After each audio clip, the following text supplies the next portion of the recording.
Sonic the Hedgehog is not like any other video game series ever created. From the classics to the modern games, I don't think I've ever played a video game series that just quite mimics Sonic. There's been close calls, but nothing has ever truly done Sonic the way Sonic does, and in my eyes, that's why Sonic is so unique. It is potentially my favorite video game series of all time, and honestly, Sonic 1 is one of the first games I ever remember beating. So, today, we start the Sonic the Hedgehog Retrospective, where we're going to take a look at every single Sonic game ever released. More time spent on some than others, trust me. I'm not going to make a 50-minute video talking about Sonic Schoolhouse, but we're definitely going to mention them all. And so, what better place to start than the first Sonic the Hedgehog? Of course, I know I don't need to say it, but Green Hill is one of the most iconic levels in any video game, and in most Sonic games, it's good, but I feel that it reaches its peak in Sonic 1. I don't know why, there's just something here that they captured that they've never captured before. And every time I go to play Sonic 1 and I play Green Hill, I'm like, oh yeah, this game's gonna be so good, and then I get so disappointed. More on that later. For now, Green Hill is just really good. It makes good use of Sonic's physics and moveset.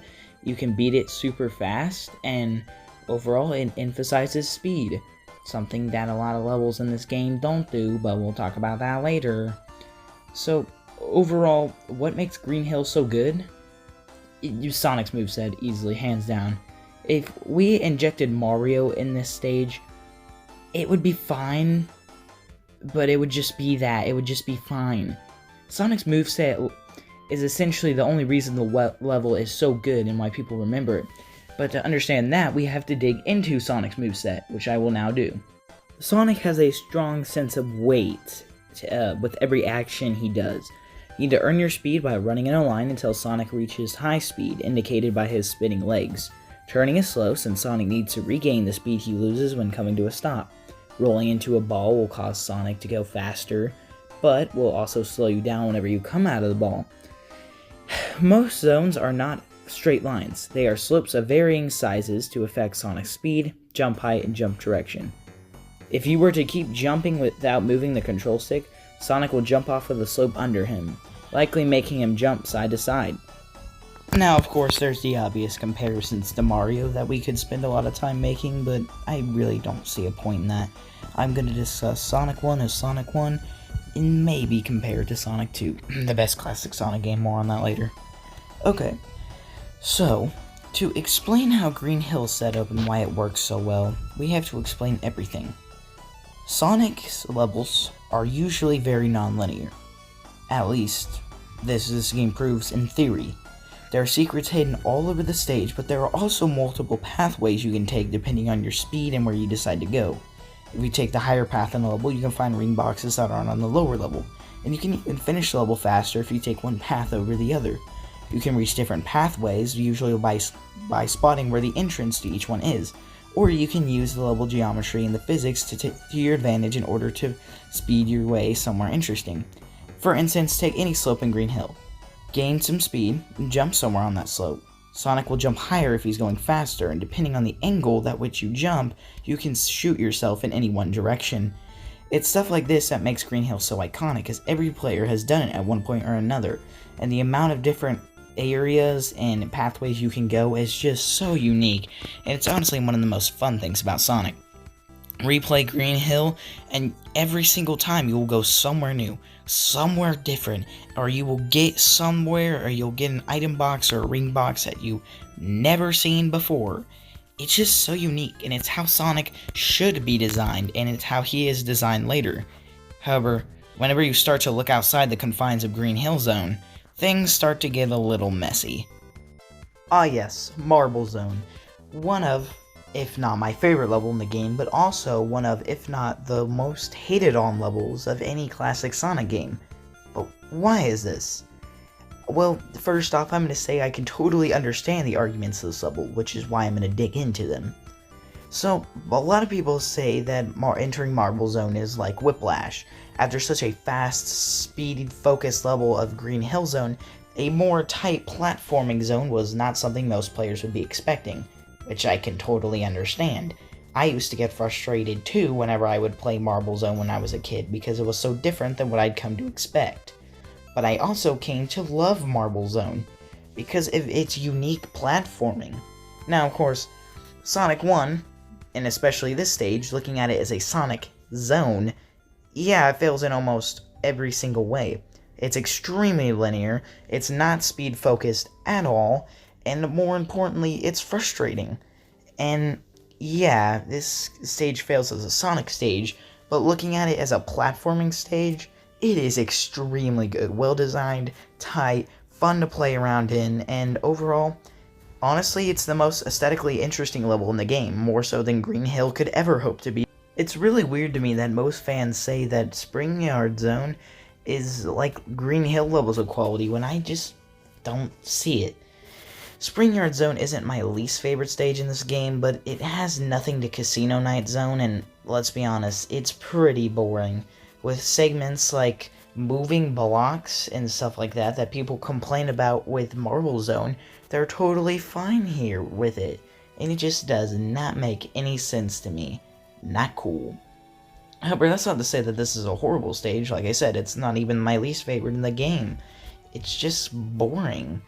It's always been a filler stage to me, the stage after Green Hill and Marble, where I just kind of cool down for a second, look at the cool flashing lights and bumpers, and have some fun. In my eyes, it's nothing more than that. However, these levels are big, one of the biggest in the game, and it's always fun collecting secrets and exploring Spring Yard because it's just so darn big. Aw yes, now it's time to talk about the worst zone in Sonic history. Seriously, and I'm a defender of water levels and platformers, and oh my god, I can't defend this. There is legitimately nothing good I can say about Labyrinth. The water physics and speed is so horrible. The time you have for recovery is so short. Oh my god, this level is horribly designed and so boring. It's small, incredibly linear like Marble Zone, except somehow worse, and it's those god darn water mechanics that make it... I hate this zone with a passion, because overall, this is the worst of classic Sonic, and that's meaning something because there's nothing really bad about classic Sonic, but this game manages to be him at his worst. It was also his first, so if that says anything. Honestly, the Labyrinth Zone reflects what Sonic 1 was. A really good experiment, but nothing really more than that either. Really, the level design of Labyrinth is excruciatingly painful, with questionable enemies and hitboxes are at their worst here. Honestly, if you could skip stages, I would say this would be the only stage I would skip. Every stage has one redeeming quality. Spring Yard is big, but boring. Marble may be bad, but it has good platforming. Spring Yard may have horrible enemy placements, which we'll talk about in a second, but at least it's aesthetically pleasing, and there's a lot of loop-de-loops.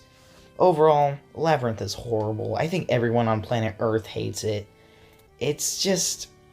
it's unbearable. Like, look at how slow Sonic is here. While you're trying to drown and get out of the water, that is almost horrible and unbearable, and it's almost like the developers wanted you to hate this. It's actually one of the best parts about Chemical Plant. You may be in the water, there are times when you're about to drown, but it's always easy to get out because you're faster in the water in Sonic 2 than Sonic 1. But we'll talk about that in a second. Starlight is just more Spring Yard, except with questionable enemy hitboxes and invincible bomb enemies. Let's be honest, I've never really heard anyone say that Spring Yard is the best Sonic zone out there, but I don't hear a lot of people really hating on it, so that really says anything about its quality. Really, the only problem with it are the bottomless pits, the horrible enemy placement, and questionable hitboxes. Classic Sonic always has this problem with hitboxes that they're never horrible, just weird. Especially this is the biggest problem whenever platforms are moving and you get crushed in between them.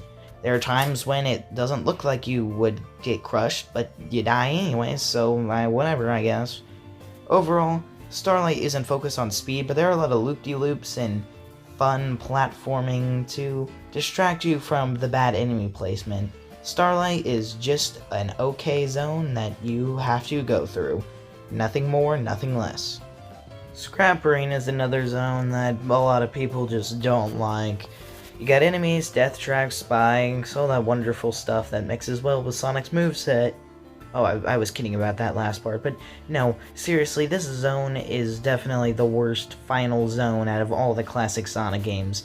And we've got some really great stuff like the Death Egg Zone and Doomsday Zone, and I love Scrap Brain Zone. Did I say that? Yeah, Scrap Brain Zone is annoying. If you get a game over here, unless you have a continue, you have to restart from the beginning of the game. Act 3 is just a rehash of Marble Zone, except somehow worse, and somehow I don't really care. I'm just ready for the journey to be over. Screw the enemies, screw whatever. I'm just ready for the game to be over. And, yeah, by the way, Act 3 is a horrible rehash of Labyrinth Zone and is easily my least favorite act in the game. The fact that it manages to be worse than the actual Labyrinth Zone is somehow surprising and sad. But now we have to talk about the special stages. Don't you guys love Sonic 1's special stages? No, there are a lot of things with this game that I could forgive. Enemy placement, bad level design, fun but painful platforming. The special stages are not one of them. Seriously, I cannot tell you how much I hated these as a kid. First off, I never understood what difference getting the Chaos Emeralds made. Well, they didn't really make a difference. This just the other day, learned that they give you flowers in the ending stage. Yay! Now, you can have your own problems with Sonic 2's special stages. I definitely do. But God, they are an improvement to these. This is just bad. The physics are all messed up. It's excruciatingly painful and takes way too long to get rid of these blocks that protect the Chaos Emerald. And the amount of times you can get an unfair kick out is just dumb. Seriously, every single Sonic game in conceivable existence has better stages than this. And wow. Also, one of the worst things about this game, and I think this was actually a big topic back in the day too, was the fact that it didn't look so good. It looks like some sort of trip someone who's on something would be taking, but I'm not going to go much further into that. Sonic 1 special stages feel like crapshoots. The stage is consistently spinning around, and you can make it faster, slower, or rotate the other way. Now that sounds like an interesting idea, but no, it's just bad. I hate it. Look at those doves in the background. Like, what is that even supposed to mean? Why are they here? Ugh. Overall, I think Sonic special stages explain a lot of Sonic 1's design, which we'll get to in the conclusion of Sonic 1. Remember back in the intro whenever I said that Sonic 1 was one of the first games I ever beat? Yeah, I really don't understand why. Honestly, the only way I ever play Sonic 1 nowadays is the mobile port. The save systems, the spike bugs being removed, the hitboxes being fixed, Sonic Tails and Knuckles being playable. Oh my god. Sonic 1's mobile port is perfection, and honestly, there's really no reason to play Sonic 1 in any form other than this. No other official release, nothing will ever be as good as Sonic 1's mobile port. It takes a bad to decent game and makes it a genuinely good one, and for that, I respect it a lot. Other than that, that was Sonic 1. I know I didn't touch on the bosses, what am I gonna say? Each and every zone boss is just a new gimmick, jump and hit Eggman, the end.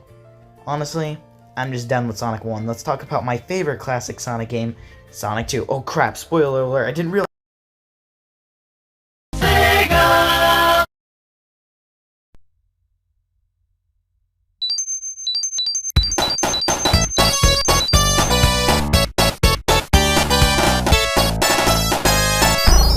Right off the bat, it's clear that Sonic Team stepped up their game this time.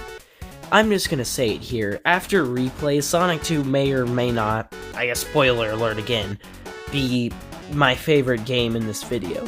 I like Sonic 3, don't get me wrong, but there's just something about Sonic 2 platforming that Sonic 3 just doesn't quite achieve. And also, just so you know, before you guys rowl up in the comments, I have played more playthroughs of Sonic 3 than Sonic 2. So, my opinion still stands. Anyways, there's less zones like Labyrinth Zone, less focus on water, more focus on speed, with some downsides. However, we'll get to that. For now, all I want you guys to think about is how much I enjoy Sonic 2 going into this. Maybe I am a little bit biased. Who knows? But anyways, let's talk about everything about Sonic 2. First off, I find it important to tell you all the ways I've played Sonic 2, which, just so you know, there have been multiple. My first experience with Sonic 2 was on Sonic's Ultimate Genesis collection, much like the original Sonic 1. There, I beat Sonic 1, however, I don't quite have a memory of beating this one on it. There's a chance I may have, my mom loves Sonic games, but I don't know, I don't think I did. But whatever. My second playthrough was actually on a Genesis emulator in which I played the original ROM of Sonic 2. That was the first time I ever remember beating it. So yes, I have played the original Genesis version. The second time I ever remember beating it was on the 3DS port, believe it or not, 3D Sonic the Hedgehog 2. I think that this port, in terms of official ports, or I guess, spoiler alert, official mobile ports, unspoiler alert, I think 3D Sonic the Hedgehog 2 is really where you go best. I would say the Switch ports, but then again, that's just literally a Genesis ROM dump, so 3D Sonic 2 adds a lot of stuff, but whatever. Let's talk about the mobile port. You already know that's how I beat it. Actually, I beat a ROM, I guess, APK dump of the mobile port on my 3DS using, once again, Homebrew. So I guess I still played the game both times on my 3DS, although one time it was the mobile port, but whatever. Yeah, the mobile port, widescreen, faster controls, Knuckles playable character, you can retry stages. Ah yes, I wish I played Sonic 1 this way, although I don't think it would have changed my opinion of that game that much. All of those things couldn't have fixed the broken level design. But with Sonic 2, a few rough things like the special stages can be entirely fixed by changes like these. And it really shows because, once again, spoiler alert, it did fix almost all of Sonic 2's original problems.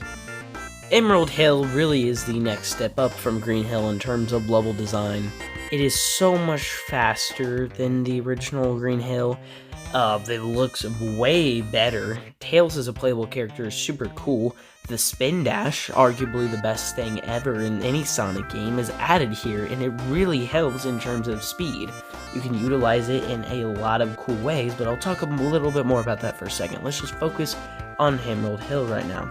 There's multiple pathways, more than Green Hill, more secrets, there are more loop-de-loops that you can go on, which we all know was super cool to me as a kid, because, wow, you can go upside down in a game? Wow.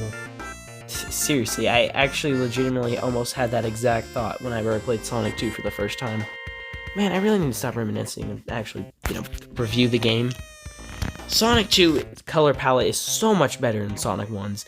It is so much more colorful and fits the characters in the world better, and overall the stages just look so much better. I don't even know how. They're on the same hardware, this came out just a year later, so how Sonic 2 manages to look so much better than Sonic 1, I don't know. Actually, I do.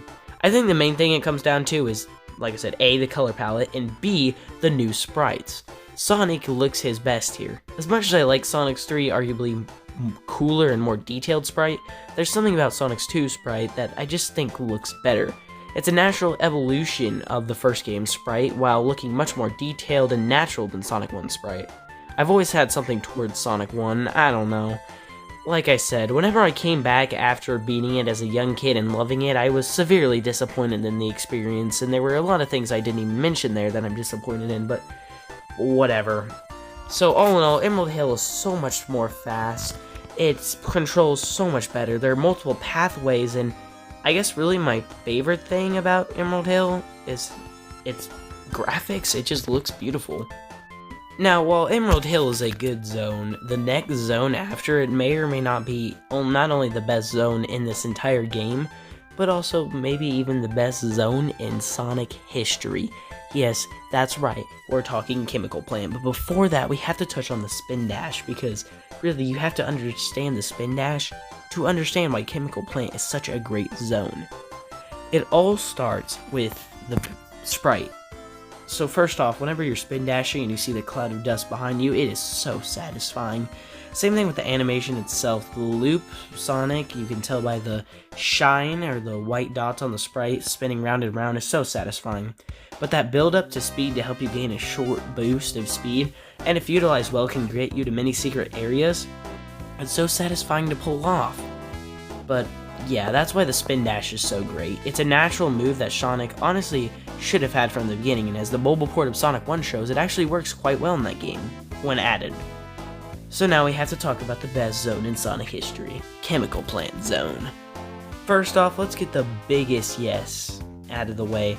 Chemical Plant Zone may or may not only be one of the biggest zones in Sonic history, but a lot of people say, oh well, with Sonic, bigger is not better.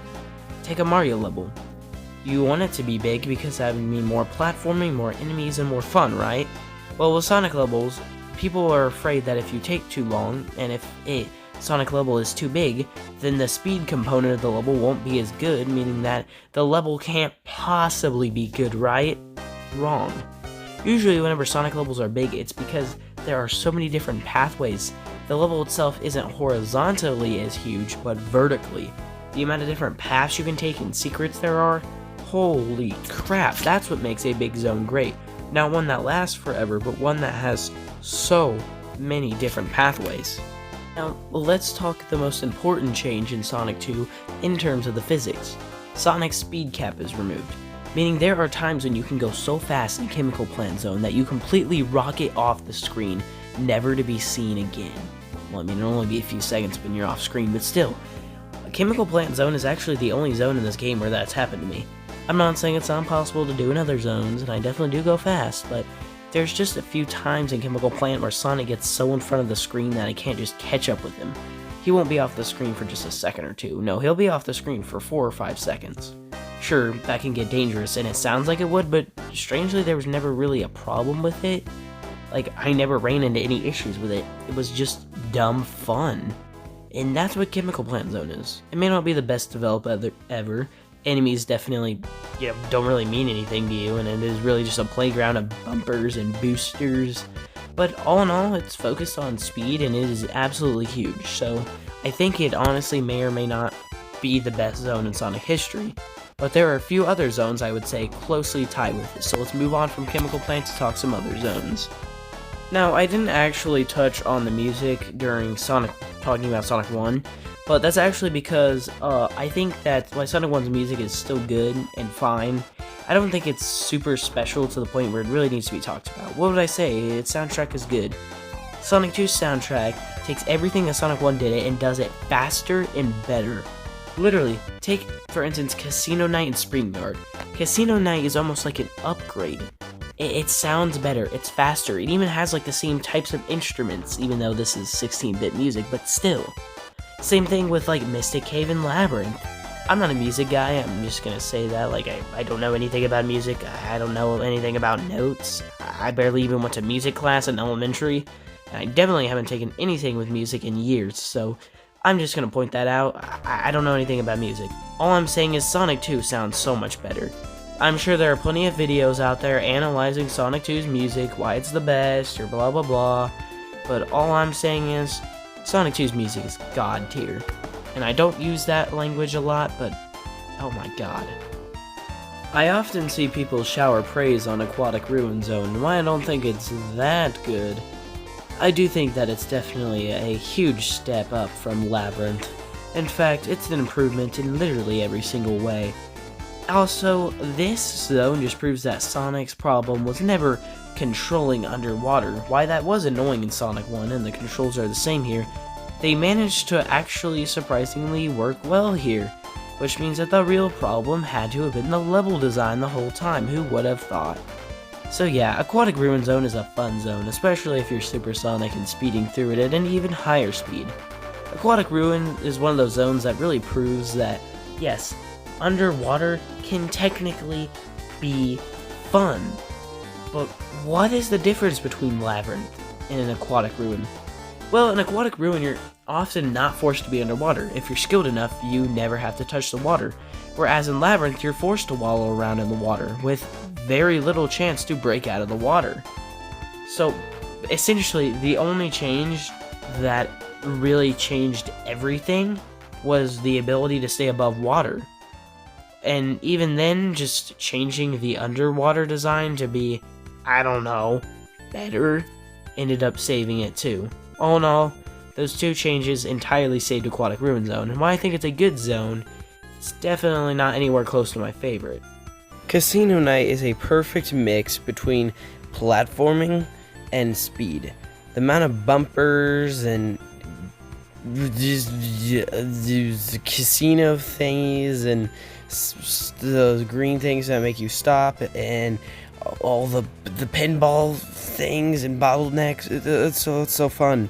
There are tons of slopes, and overall, while this level is still focused on speed and you can go really fast, I feel that it's also focused on level gimmicks and platforming, which, I don't know, Casino Night does really well mixing the two.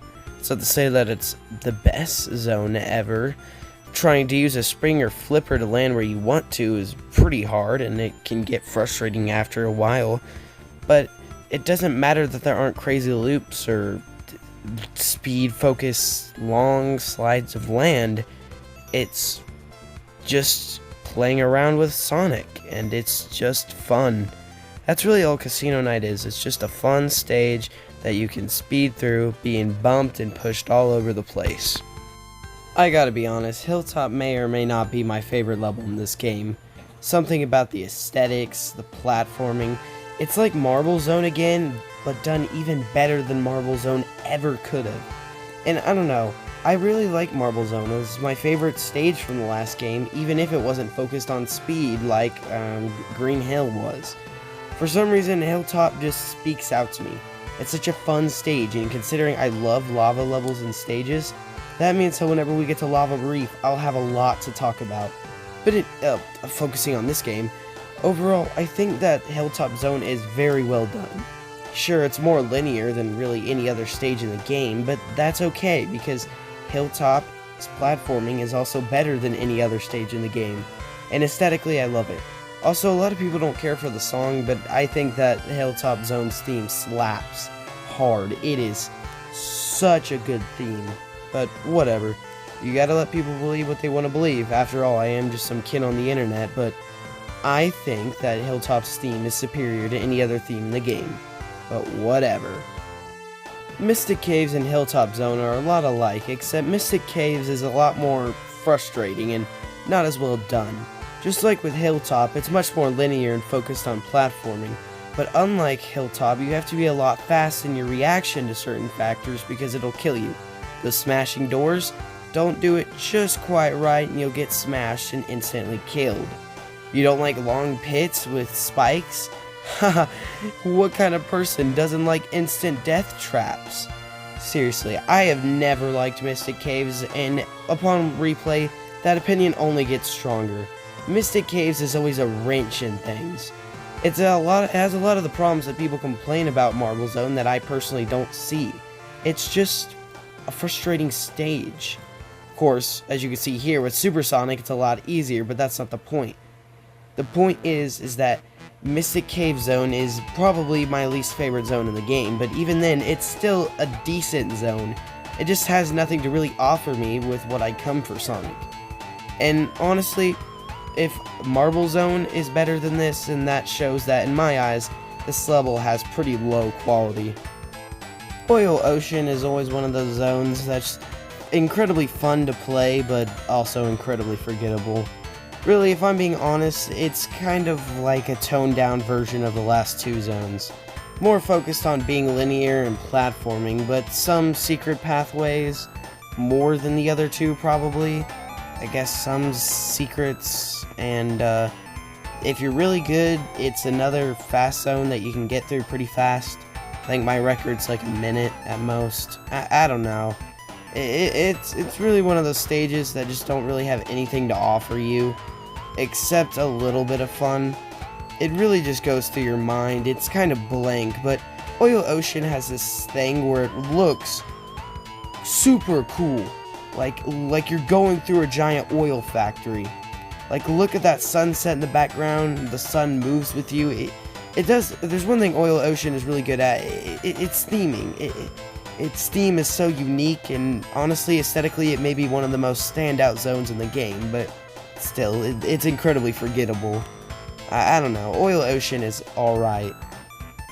Oh yes, this zone. The zone that everyone likes to talk about whenever they're talking about difficulty in Sonic games. So now I will. What makes a Sonic stage difficult? Is it speed, enemy placement, or is it actual platforming? Sonic 1 had this thing where it thought Sonic's difficulty should be focused on enemy placement. Metropolis Zone, in my eyes, is, other than obviously it's aesthetically better than Sonic 1, feels almost like a Sonic 1 stage put directly in Sonic 2, but a bit bigger. Seriously, this almost perfectly represents Sonic 1, and not in a good way. It's the only zone in the game to have 3 whole acts. It's incredibly difficult because of dumb enemy placement and stupid mantis robots that throw their freaking things at you and hit you, and it's impossible to dodge, and it's frustrating. Oh, there's these pulley things, and those are fun to platform on, but overall, in my eyes, Metropolis Zone has never been difficult. I don't think I've ever died on it. It's just overly long and frustrating and tedious, with really no reason or right to be. Metropolis literally has nothing going for it other than its intense difficulty. Sure, there are a few other pathways, but what's the point of traveling to them, because most of the time they just make it harder on you. Sonic's physics aren't utilized well in the level for platforming, and overall, there's not enough slopes and stuff to make you feel like you're going fast. This stage is incredibly mediocre, and has barely anything going for it, but I will give it this: it's more memorable than Oil Ocean. I just wish that the final true zone of Sonic 2 would have been better, or at least, in my eyes, this is Sonic 2's last true zone. I mean, sure, we got like Wing Fortress and Death Egg to talk about, but I mean, seriously, this is the last main Sonic 2 zone, and I wish it went out with more of a bang than this. But whatever, it exists. Sky Chase Zone was the first time we saw Sonic being thematic and having a little bit more pizzazz to its storytelling. Really, Sky Chase Zone is nothing special. It's really hard to fall off the plane, if not impossible. I never tried. The enemies are enemies, I guess. There's a few times you may potentially get hit, but it's incredibly easy to never get hit in this zone at all. Really, most of the time you can just spin dash in the top left corner and you'll pass the stage with ease. And I also don't think there's really any way to make your time go slower. I think like 2:30 is my record. I don't know, but either way, Sky Chase Zone is special. Sure, I will talk about this in a second, but the Death Egg Zone is, thematically speaking, a great end to Sonic 2, but it has its problems. Sky Chase is the doomsday of Sonic 2. It's the moment whenever you realize that this level is thematically strong. This is Sonic and Tails in the cloud, flying towards the Death Egg, with Eggman's reinforcements coming at them, trying to destroy them. But Sonic won't. He's hopping all around, Tails trying to catch up to him, and all of a sudden a giant plane soars by them. It's strong thematically, and it's rich, and it's interesting. But wait, there's one more stage until we get to the Death Egg, right? Oh yeah, that one. Honestly, if Metropolis Zone was cut altogether and left just Wing Fortress, I would be fine with that. Metropolis Zone had nothing other than its difficulty, and even then, it was cheap difficulty. Wing Fortress has incredibly challenging platforming and tons of fun skips you can accomplish. It actually makes me kind of sad that I don't have more to say about Wing Fortress. Really, its platforming is almost entirely fun, and I have very little problems with it. I just don't have much to say about it either. It's just a good stage that, it has challenging platforming, and I mean, its boss is okay. Oh crap, now I have to talk about the bosses and Death Egg Zone. They go together, see? Haha. Ah yes, but anyways, conclusion to Wing Fortress, it's a fine zone with a fine boss. Really, I'm gonna be honest with you, I don't think there's much to say about classic Sonic bosses until Sonic 3. But, I mean, they're all fun in their own right. The Casino Night one was a particular standout. It was fun. And Aquatic Ruins is okay, I guess. Really, the problem with classic Sonic bosses, or I guess early classic Sonic bosses, is that they just don't have much substance. They're developed with a fun enough moveset, they just don't last long enough and aren't challenging enough to really stick in your mind.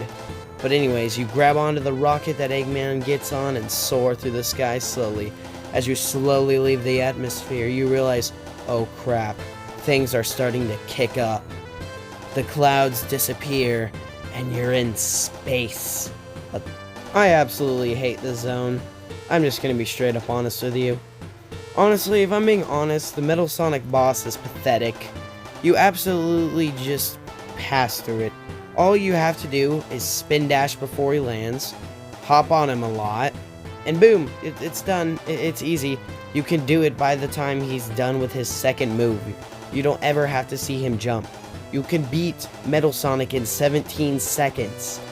But if it was just the Metal Sonic fight, maybe chasing Eggman into a ship and then him flying back down to Earth with Death Egg exploding, I would say that the final boss was a cakewalk, too easy, and that, that's it. Sonic 2 ends in a very thematically strong way and has a horrible final boss. Now I get to say that Sonic 2 ends in a thematically strong way and still has a horrible final boss. Seriously, I hate the Death Egg robot with a passion. It is the worst classic Sonic boss I have ever faced. All the bosses, and spoiler alert, Sonic, CD, and 3, and Knuckles all beat it. It is genuinely horrible and is worse than any boss in Sonic 1. The fact that some people complain about those bosses and then praise this one is absolutely just baffling to the eyes. Like I said, I hated the Death Egg robot with a passion, and, well, I don't really think that that's going to change. Sure, eventually it becomes an easy boss, but soon enough you win, and then you get to see this cutscene collection. I don't know why they made the picture so small in the middle of the screen, but either way, I would say that it's a strong end to a strong game. That's what I would say if I don't have some few other major complaints. I don't think it would have taken much to make better special stages in Sonic 1, considering that if you recall my last video, my closing statements on the special stages were that they were horrible and essentially gave me brain cancer. I'm not joking how much Sonic 1 special stages suck. They are absolutely annoying and horrible. Sonic 2 special stages are a step up in almost every single way, other than how fun they are to play. But that also depends on which version of the game you play, so let me talk about this here. So, essentially, Sonic 2's special stages kind of are like a race, which Sonic CD would elaborate on, but we'll talk about that later. Sonic 2's special stages are actually pretty cool in concept. You run around a half pipe, collect rings, dodge bombs, and whenever you pass the checkpoint, you have to have a certain number of rings. Really, this idea is fine, and for the first time you enter a special stage, it's super easy. There's barely any bombs, and there's more than enough rings to collect. However, the more special stages you play and the longer that they go on, the more and more it gets annoying. The difficulty keeps raising, there's more bombs, Tails' AI is quite frankly not done well at all, and overall, I don't know, the bombs are huge and hard to miss, and Tails' jump is delayed too, so it's not even that his AI is dumb, he just literally lacks the tools required to make a good jump, and it's frustrating. They are way too heavy on trial and error, and will oftentimes take multiple tries to just get one emerald. However, you do have much more chances at getting to them than Sonic 1. So all in all, every problem I have with their special stages are easily fixed, considering that you get so much more chances at them. And also, if you're playing the mobile port, you can restart the special stages, giving you an extra edge. So for talented players or players in the mobile version, you can get all 7 emeralds before leaving Emerald Coast. That name is a bit ironic now, considering that you can do that. So, I didn't have a lot to say about the special stages. but I do have a little bit to say about replayability. Now, if you're playing the mobile versions, playing as Knuckles or Tails is fine, and I guess for the real ones out there, if you're playing it on a real Genesis and you own Sonic and Knuckles, you can lock it on and play as Knuckles there, but I guess you still can't play as Tails by himself. What a shame. Sonic 2 was the first Sonic game to add multiplayer, which is actually executed pretty well. The idea of playing through the stages as a race is really cool. It's just not, exactly the best way to do multiplayer. I guess also technically you can have your friend play as Tails in the main game too, that way you're helping each other. But still, in terms of multiplayer, this game, sure, it has it, but it doesn't really have much of it, but it's an option there. However, this game's main new thing is Supersonic. Supersonic is super cool. I honestly don't know who came up with the idea for him, but whatever it is, man, he has so many great things about him. He's a great, initiative to actually go through all the special stages and collect the Chaos Emeralds instead of just getting a true ending that adds flowers, because, that's why we want to play Sonic 1 special stages. And, the idea that having the Chaos Emeralds doesn't actually affect the ending, rather, it just gives you and allows you to play as Supersonic is cool here. But I feel that Supersonic will always be best executed in Sonic 3, but once again, we'll talk about that whenever we hit that game. So overall, Sonic 2 is almost incredibly replayable. It's so fun, and there's so many great things about that, and it's designed so well. So now I hope you all know why Sonic 2 is my favorite 2D Sonic game.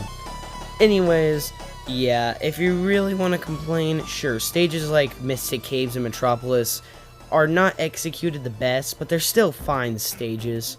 But wait, didn't you promise that you would talk about Sonic 3 and CD in this video? Well, as sad as it is, I'm not going to get to talk about Sonic 3 in this video. We'll talk about Sonic 3, Sonic and Knuckles, and of course Sonic 3 Complete in the next video. But for certain reasons, I'm still going to keep CD in this video because I feel that it's necessary to talk about CD right after 2. Because it opens some new problems with the game that aren't there if you look at it by itself. Sega!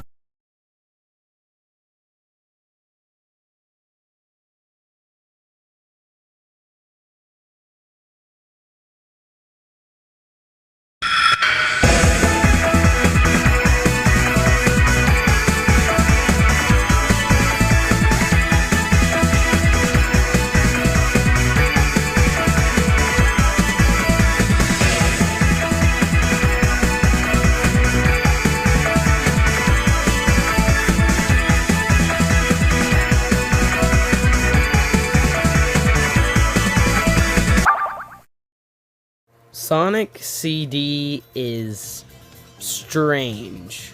I think that's probably the safest thing anyone's ever said about Sonic CD. I know, trust me. But, I mean, is there really any other way to describe it? It's strange. It's unique. It was released for the Sega CD, for crying out loud. But this game has an interesting history in terms of public reception, so I feel that we need to talk about that before anything. I feel that the way 85% of the people who's played Sonic CD played it is, of course, the Christian Whitehead port. And I mean, why wouldn't they? It's the only Christian Whitehead port to not be stuck on mobile. And honestly, it's one of the more disappointing ports of his. I know, it was his first one, but sure, you can play as Tails, but not Knuckles, and you can't lock Sonic on with Tails. And Tails is only unlocked after you beat the game with Sonic. The widescreen in the game is done okay, but it kind of ruins the animation in the beginning in some ways. And the lyrics to Sonic Boom have been stripped because of copyright. Seriously? This opening is the best, and it's one of Sonic CD's best moments. The idea that Sonic CD takes what Sonic 2 does in terms of having more thematic elements in it, and completely rolls with it, having animation and cutscenes, and it is absolutely bizarre and exclusive to Sonic CD, but whatever, just mess with it. Really, I know this was the first project Christian Whitehead did, but I mean, Sonic Generations came out around this time. Holy crap, I feel old. But of course, I'm just gonna let you guys know now that this was my first and really only experience with Sonic CD. I've never bothered to touch the CD or PC port, and I've never bothered to touch it in the Mega Collection either. Or I guess Gems Collection, if you want to be technical. But anyways, enough stalling. Let's talk about Sonic. Crap, I forgot to talk about public reception. If you search Sonic CD up, you'll notice that a lot of people seem to be dissing the game, saying that it's not as good and it's a return to what Sonic didn't need to be and blah blah blah. Is this true? Well, we'll talk about it. Am I forgetting something this time? No. Animation's good. Opening, love thematic. A lot of people saying Sonic CD isn't good. I don't think I'm missing anything. I don't know. One last mini tangent before I actually go into the level design of each of the zones is Amy. I think that she's a unique character in this game. A lot of classic Sonic characters have big, bold personalities with colors matching. Amy fits right in. Her design is perfect for what her character, and her personality is just what we needed out of a classic Sonic character. Tails is the cute sidekick, Knuckles is the bad anti-hero, and Sonic is the blue speedy hero. Amy is the pink friend, I guess. I wouldn't say lover or girlfriend, considering that Sonic is against romance. He doesn't want anything to do with it. He only saves Amy because he doesn't want to see her get hurt, which for Sonic is a perfect reason, and it's a perfect characterization of Amy. Honestly, I really don't have any problems with her in this game, but if I need to talk about her later on, I will talk about her in Adventure. Then, yeah, we'll talk about her then. So that's pretty much all I had out the way before the level design of each of the zones. Oh yeah, another character. Metal Sonic. Metal Sonic is cool. Now, I've always kind of liked Egg Robo, but Metal Sonic, oh my gosh. The idea of an anti-Sonic, a speedy blue artificial villain instead of a speedy blue true hero. Oh man, that's such a unique idea. I don't know who came up with it, but thank you. And also, I'm not going to go into depth now, but the way you defeat him is so cool too, and so unique. That's all I have. CD is super creative, and other than maybe Sonic Colors, this type of creativity and weirdness isn't tapped on in the series ever again. It's actually kind of sad due to just how unique this game is, but whatever. Let's talk about the level design now. Sonic CD is much more focused on exploration, to the point where it almost entirely ditches speed. I'm not saying that levels like Palm Tree Panic and maybe Stardust Speedway don't have any speed segments, but they're just not as much. They're so much more focused on exploration, to the point where honestly it's the best exploration in the entire series. The levels are so big and there's so much to do. Exploring is literally the whole point of the game. Unlike the last game, getting all the time stones isn't the only thing required for getting a good ending. Now, you not only have to get all the time stones, which are just pseudo chaos emeralds, but you also have to make a good future in every zone. With these two together, it means that you're going to be exploring a lot. Now, I'm not saying that you can't beat levels in quick time, but man, you have to do a lot to be able to do that. But overall, Palm Tree Panic is fine. It's just like Emerald Hill, but not as good, not as focused on speed. Yeah, but now we have to talk about the next zone. Collision Chaos is this game's casino night.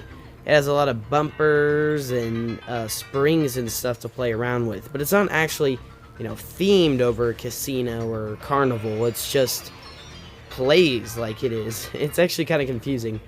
Actually, the aesthetics of the level aren't that far off from it, but it also kind of looks like Palm Tree Panic still too. Look, this game aesthetically does not do a lot separating its levels. It actually gets kind of sad due to the fact that a lot of levels look alike. But, whatever. It has bumpers, balloons, flippers, this cylinder thingy, and it still plays like a level in the game. So, I guess overall, looking at it, Collision Chaos is fine. But, seriously, the fact that it's not focused on speed is really sad. But that would be a consistent theme with this game. So, I guess I can't blame it entirely on Collision Chaos, even if it's the first level to ditch the speed. I like Tidal Tempest. It's just Labyrinth again, but not even close to being as bad as Labyrinth was. Honestly, I don't have a lot to say about it. It's just better version of a Sonic 1 level. What is that you're saying? Isn't that pretty much the same thing you had to say with the last two? Yeah, this isn't so much of a controversial argument nowadays, but as sad as it is, Sonic CD is a major step down from Sonic 2. Actually, it's the only reason why it's being included in this video. Sonic CD fails in being a sequel in almost every way. It's not bad, it's just more of Sonic 1, but done slightly better.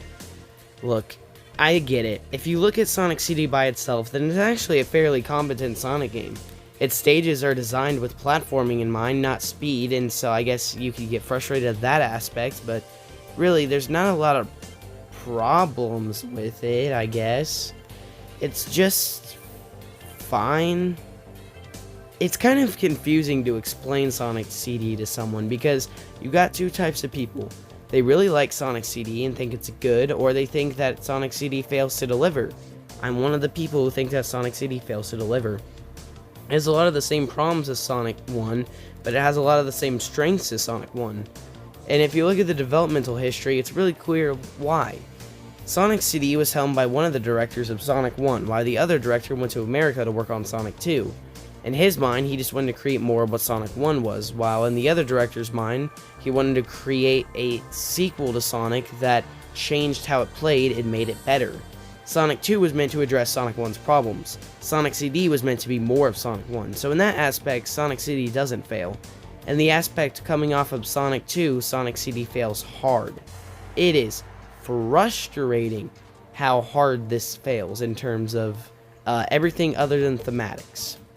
Yeah, but that's all I have to say about Tidal Tempest. I went off on a bit of a rant there, but you see where my problems with this game are starting to come in?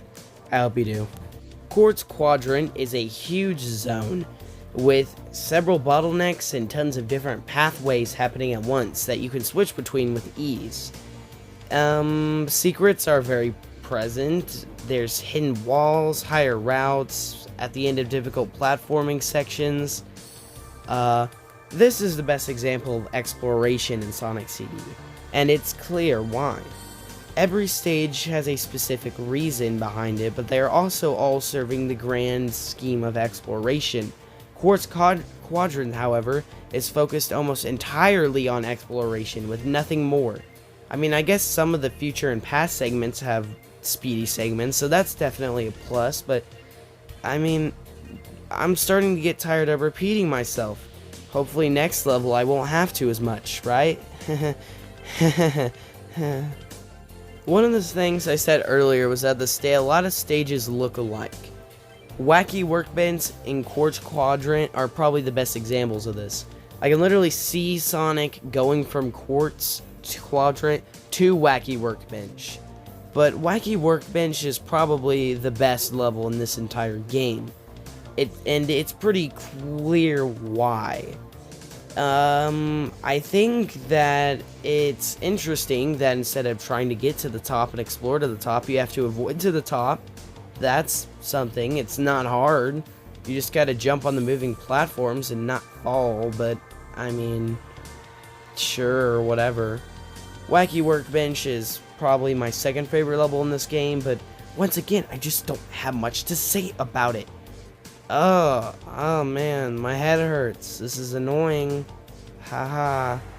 Yeah, but whatever. Try not to avoid the top. That's more unique than anything else so far, I guess. Yes, Stardust Speedway, my favorite zone in the game. Ironically, whenever I think of this zone, I first think of Starlight Zone from the first game. It looks and plays a lot like it, so I mean, that's why. But anyways, this zone is focused almost entirely on speed, but that comes with its own set of problems. There are a lot of times when the level will just outright stop you. Spikes, walls, inclines, everything's here. While it's fun to keep your momentum, it's one of the only stages where you absolutely have to learn the stage layout. But it's also kind of frustrating too. Look, whenever you learn the level layout, it's incredibly easy to speedrun. But not learning the level layout means that you're constantly on your toes and that the level has more to offer. Really, if you care about speedrunning, fine, whatever. But if you don't, then I would purposely not learn this level's layout. But whatever, man. This is starting to get frustrating. I literally barely have anything to say about any of the levels, right? Oh, there is one level where I have a lot to say. Metallic Madness is a step up from Scrap Brain, but I feel it has a lot of the same problems that Metropolis does, and I don't know, man. I just prefer Metropolis over it, but whatever. Honestly, I'm just gonna get to the conclusion of Sonic CD. I know some of you will be upset that I skipped it, but I mean, what do you want me to say?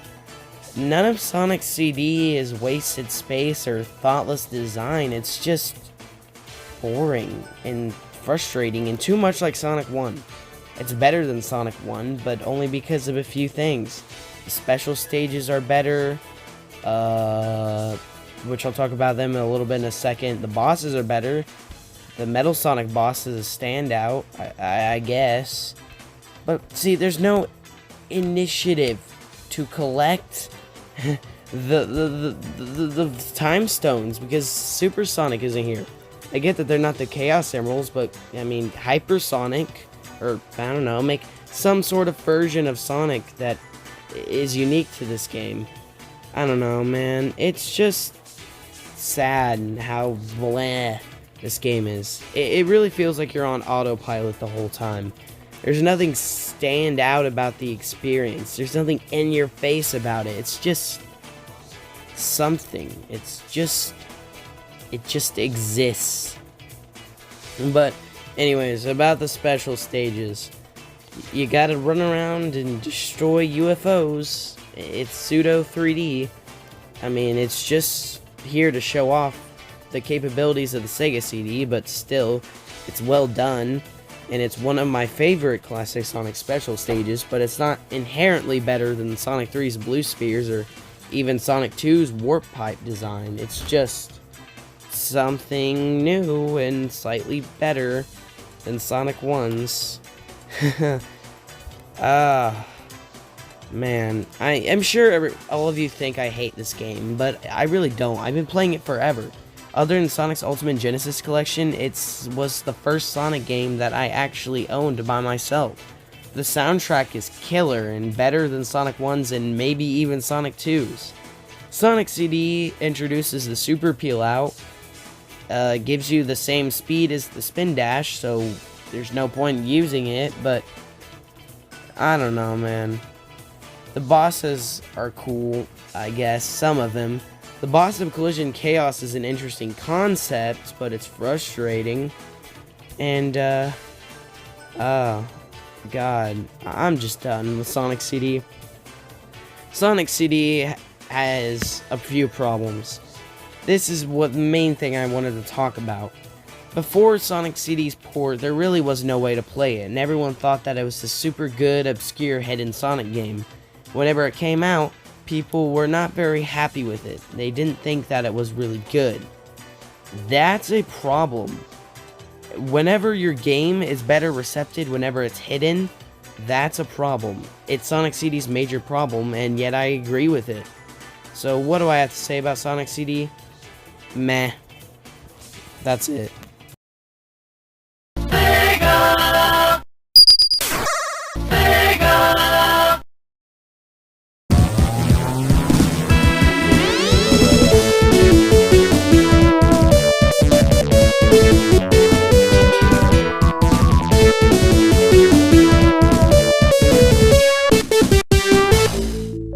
We're finally here.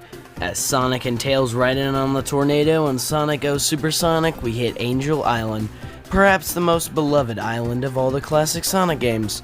But just like Sonic gets hit and all his emeralds stolen, I'm gonna get hit and get all my knowledge of this game and my previous opinions to say stolen as well. Let's dig into Sonic 3 and Knuckles. Considering that modern Sega is not smart and won't release a port of Sonic 3 on mobile devices a la the Sonic 1 and 2 ports, there is a lot of debate over whether Sonic 3 Complete or Sonic 3 Angel Island Revisited is the definitive version of Sonic 3. Honestly, I'm not going to lie right off the bat, I'm just going to tell you, I played Sonic 3 Complete and Air. However, I found that I liked Sonic 3 Complete more. It was more customizable, it was an actual, version, a ROM hack of the Sonic 3 and Knuckles.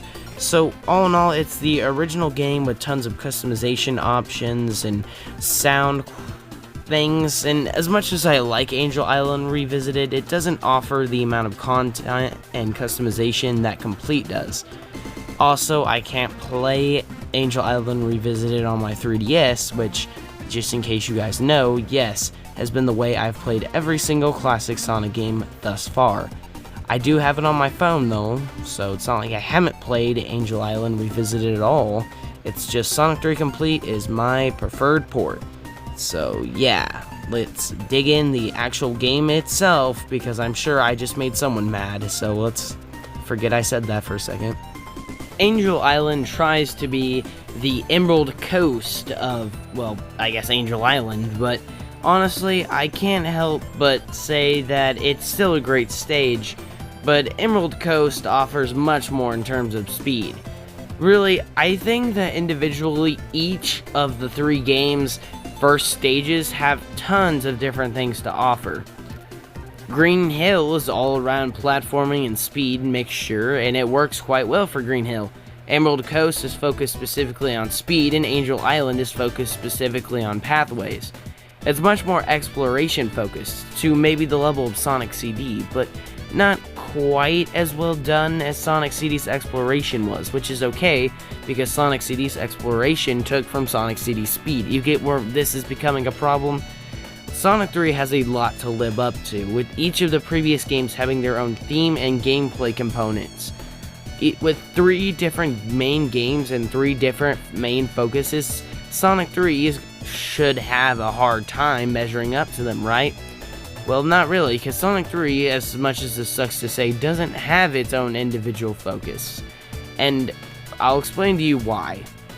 Sonic 3's focus is on making sure that every level has a perfect mixture of exploration, speed, and platforming. As much as there's differences in playing, say, Hydro City and, Marble Garden, they're all the same in terms that this level has the exact same amount of exploration, platforming, and speed segments. Sonic 2 was much more focused on speed, Sonic 1 platforming, and Sonic CD on exploration. And that may be why I'm drawn to Sonic 2 over CD and 1, just because of its individual focus.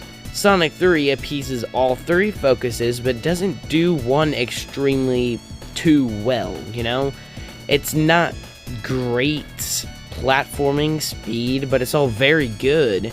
But I feel like its desire to focus on making sure that all 3 were even made sure that none of them were particularly great.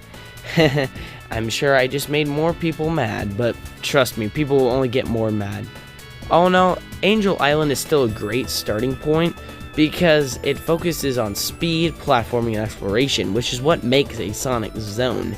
It's just the pathways aren't too eventful, and there's never a segment where you get to speed too much, and you aren't really platforming that much. It really is sad, but hey, we still have plenty of other zones to talk about, 14 in total, right? One more thing I want to touch on before we move on to the other zones is the new abilities, per se. Knuckles has an entirely new side campaign, which we'll talk about later, and Tails is now a playable character too, but with much more differences, meaning that he really is a playable character this time and not just a Sonic clone. Also, there's the new Insta Shield, which essentially is super cool. It helps Sonic beat bosses easier, and it's a perfect way to control Sonic. I honestly can't go back to the older games, mainly 1 and CD, without the Insta Shield. And thankfully, now with the mobile ports, I can use the Insta Shield in those games. Haha, get it? It was a way for me to say that the mobile ports were good. Do you guys get it? Hydro City is much larger than Angel Island, but yet isn't quite as big as the maze-like Sonic CD zones. However, there's my favorite thing about Hydro City. It's a water level, which you're in the water, and it's not horrible. Yeah, I didn't know it was possible either. I didn't know they could make a good water level where you're forced to be in the water, but Hydro City did it. And there's 3 things that make it the perfect water level. 1, you're still not forced to be in the water. And 2, well, my friend, the water level design doesn't suck. The stage layout and enemy placement is not horrible, meaning that, theoretically speaking, there can be a good water level. And would you guess what? Hydro City managed to do it. Hydro City is like that one fallen hero that no one talks about anymore, but it's still consistently the best water stage in Sonic history. Maybe I'm getting a little too ahead of myself, but that's just my honest opinion. So yeah, to break it down for you, those are the main 2 types of level designs I will see throughout this entire game. Shorter and more simplistic stages like Angel Island, and bigger, more elaborate zones like Hydro City. And neither design is inherently better than the other. It's just that one of these designs has a harder time living up to Hydro City. Oh crap, I didn't mean to spoil it. So, in conclusion, Hydro City may or may not be, probably not, but definitely close to being my favorite stage from this game. There's just something about it that's so beautiful. It's honestly so good, guys. The level designers deserve much more than a pat on the back for this one. It's structurally similar to Chemical Plant, which I think works in its favor because Chemical Plant was my second favorite zone from the last game. So, all in all, I can't help but love Hydro City. But, yeah, the next stage would try to emulate Hydro City and would fail horribly and end up being the worst stage in the entire game. And I'm sure you guys can guess what stage that is. I'm gonna be real with you all. This is my Mystic Cave zone. If you all watched the last video, you know what that means. This is not only my least favorite zone from this game, but one of, if not my least favorite classic Sonic zone. Sure, Mystic Caves is bad, especially in the context of Sonic 2, but holy crap, this easily beats it out for the worst zone. I seriously have very little, if any, fun with this zone. The enemy placement and obstacle placement is absolutely horrendous. Special, level mechanics like this floaty thingy that you have to run on aren't fun at all, and don't add anything to the level. There's barely any insta-shield, so whenever you get one, you have to make sure you hold on to it because you're not going to get it back. But I can say that just like Mystic Caves, if you've already got Supersonic, then this level's problems are easily solved. After all, Supersonic plays just like he did in Sonic 2. He has invincibility consistently, he's faster, jumps higher, he has a bigger hitbox, so it's easier to collect things, and since you're invincible anyways, it's not like it'll affect you. Overall, Supersonic is the definitive way to play in this game. Or is he? Where do we go from Supersonic? Can something even get more super than super? We'll talk about that later. Anyways, all in all, Marble Garden sucks. If you have Supersonic, then it's kind of playable, but if you don't, then it's an absolutely horrible zone that slows the pace to a crawl. If you're looking for a new playthrough, don't let Marble Garden turn you off. There is light beyond the tunnel. It just kind of sucks that you start with 2 of the best stages in the game, and then have to deal with the worst. Can you save it for a little later in the run so that you're more prepared to deal with it? In fact, as you can see here, you can literally clip out of the zone and skip it almost entirely. People are so done with this zone that they learned how to clip out of it and skip it in record times. Holy crap. All in all, if you don't like Marble Garden, then learn this speedrunning trick so you don't have to play it at all. That's all I gotta say about this stage because I can't get anything more than I hate you. Haha. So, I'm sorry if I'm coming off as more playful and not caring in this video, because I just feel like until we hit a little later, I don't have much to say about Sonic 3's opening. The first few stages are pretty good and nothing more than that. Except for Marble Garden, I hate that zone. Casino Night isn't far off, but we'll talk about that later. And, yeah. It's crazy to me just how little I have to say about this game's opening when I have so much to say about the later zones. Anyways, let's talk Carnival Night. Carnival Night is not bad, but it's lacking in many ways. Coming off Marble Garden, it's a godsend and a fun stage. However, it's still not the best. My main problem is that it doesn't stack up to Casino Night, the Sonic 2 Casino stage, and the names are way too close. In fact, I messed it up earlier, I think. Who thought that was a good idea anyways? Casino Night was fun to play in and had all these different ways to move and you're always being bumped around. Carnival Night toned this down with the expectation that it would mean you could go faster. However, due to how the level obstacles are used, it ensures you can't go top speed. What do I mean? Well, the bumpers and other springs that do shoot you around aren't used as well, and I found them to actually slow me down instead of speed me up. This seems to be this zone's main gimmick, seeing how Sonic's halted momentum can work for platforming. Act 2 starts with a water segment for some reason, and the barrels in this level almost made me quit my first playthrough. Not everything in Carnival Night is bad. I like the balloons and the speed you can build up on them, and I like the general platforming of the stage. I think it's alright, and for a little bit of Act 1, focusing on halting Sonic's momentum and making him go slow worked, just not for an entire zone, especially one that, in the past setup, it's supposed to be fast. Now, I want to make it clear that I personally prefer Casino Night to Carnival Night, but if there's one thing all Sonic 3 zones beat every previous Sonic zone at, it's looks and sound. Oh my god. Sonic looks and sounds his best in this game. Sonic 3's OST has heavy connections to Michael Jackson, which is why it sounds so darn good. Every track in this game is an absolute hit, and it never stops coming. While nowhere near the level of 3D Blast and maybe the adventure games, Sonic 3's soundtrack is great.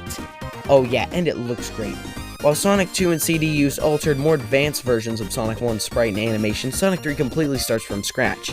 And it's alright, but overrated. Always felt that Sonic 2's sprite was better than 3's overall, but 3 had more personality. The zones have more sprites and details than ever before, and the backdrops are more elaborate and detailed. Sorry if I went on a rant about graphics and sound, but this is all important to know when going into Flying Battery. So, after the cannon in Carnival Night shoots Sonic onto Flying Battery, the way it was supposed to be, Sonic and Tails travel through the ship and defeat Batniks. This is just one of Eggman's ships, but we saw it earlier in Angel Island Zone, so we have a bit of history with the thing. But how does the actual stage play, you ask? Well, Flying Battery is a more linear stage focused on platforming. There are a lot of hazards like Carnival Night, but they're better developed than Carnival Night. There are segments on the bottom of the ship that play out like Wing Fortress Zone from Sonic 2, where you have to time your jump right and make it, or else you'll fall to your death. I would say it's a great stage, with my only main issue being the spinning cylinders. These things have strange hitboxes sometimes, and you can't jump on top of them. You have to either enter them from the opening on either side, and if you miss your jump, you'll fall right through them, and oftentimes die. The amount of electric shields in this level help with some of the level obstacles due to the double jump, and here's where I talk about shields. The fire shield gives you a dash in the air with immunity to fire, the lightning shield gives you a double jump with ring attraction and immunity to electrical hazards, and the bubble shield lets you bounce on the ground for extra height as well as breathe underwater. Hydro City and Carnival Night have the bubble shield, Flying Battery and Death Egg have the electric shield, Lava Reef has the fire shield. Every stage has a main shield, and it's often harder to find than the other shields. I have no problem finding a fire shield in Carnival Night, but it's much harder to find a bubble shield. And notice how the word shield is used. You always get an extra hit without losing your rings no matter what, and that's the best thing about them. Sonic 3's shields promote exploration without ruining by focusing too much on it, which was my main problem with Sonic CD. Sonic CD focused on exploration, but didn't give you much incentive to actually explore other than the time stones. Ice Cap is my favorite stage in this game, and maybe even my favorite of all the 2D Sonic games. As much as I like Chemical Plant and Hilltop, Ice Cap is not only beautiful, but plays amazingly well. I haven't talked about the stage transitions yet, but this one nails it.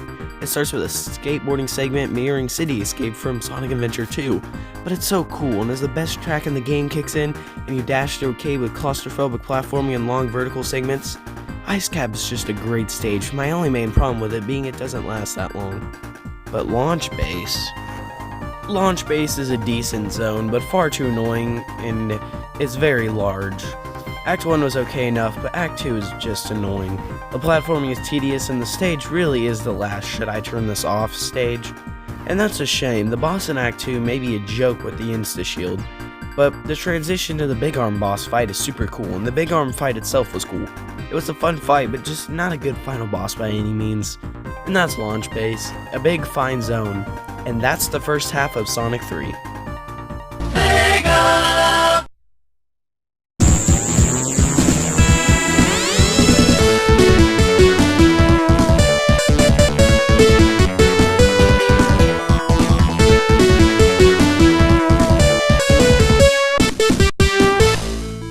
Sonic & Knuckles is a fine game, too incomplete without the lock-on to really be a good game by itself, but added some interesting things to the table, such as the Knuckles campaign.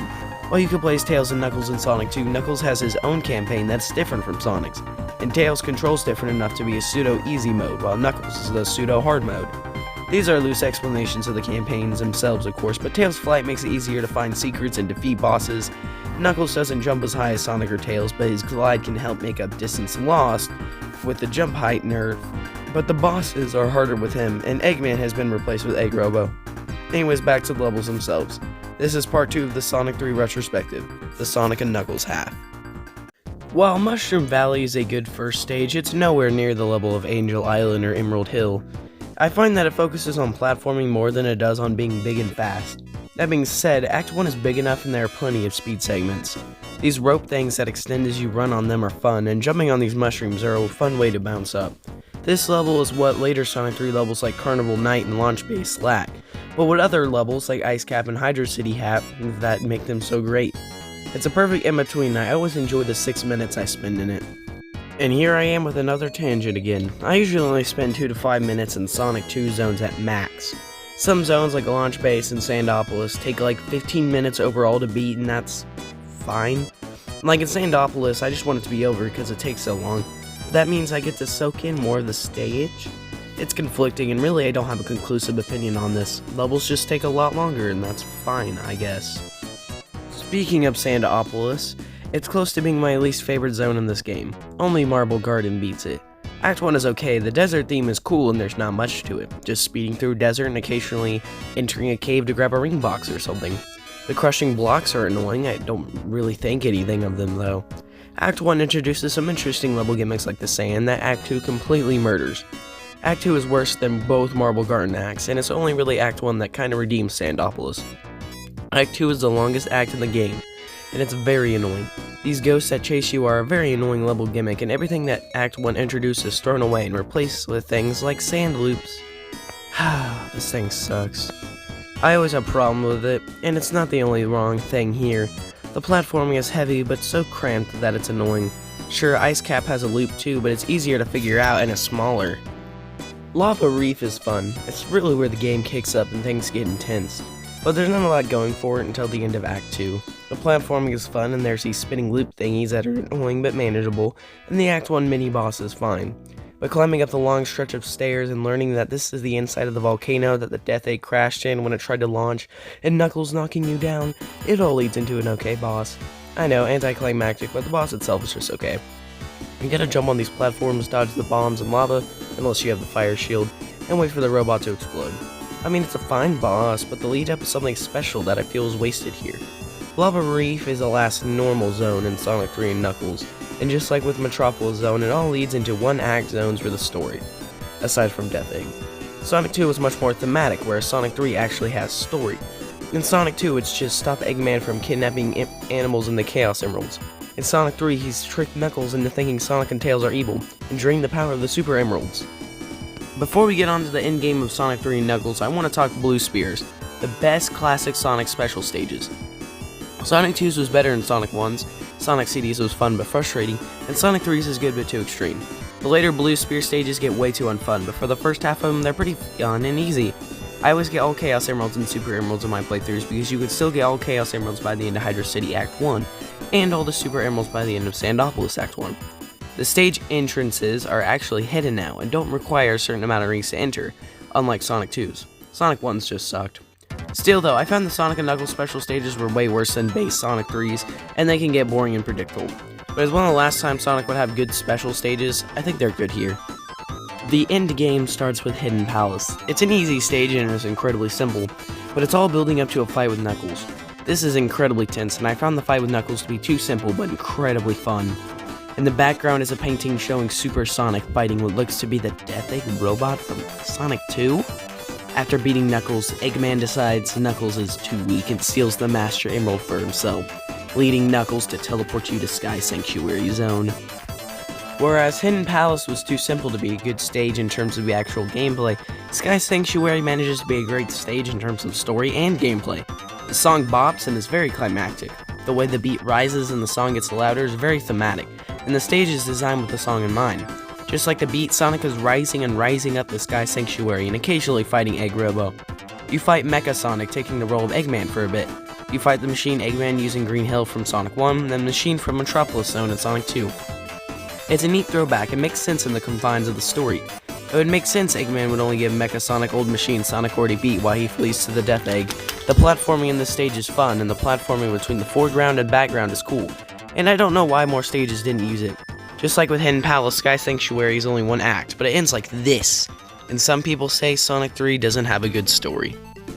With Sonic now on the Death Egg, everything clicks and we have to find Eggman. This is the best way to handle hard platforming, and it's the best stage in Sonic & Knuckles. Not Sonic 3 Knuckles, just Sonic & Knuckles. Makes sense?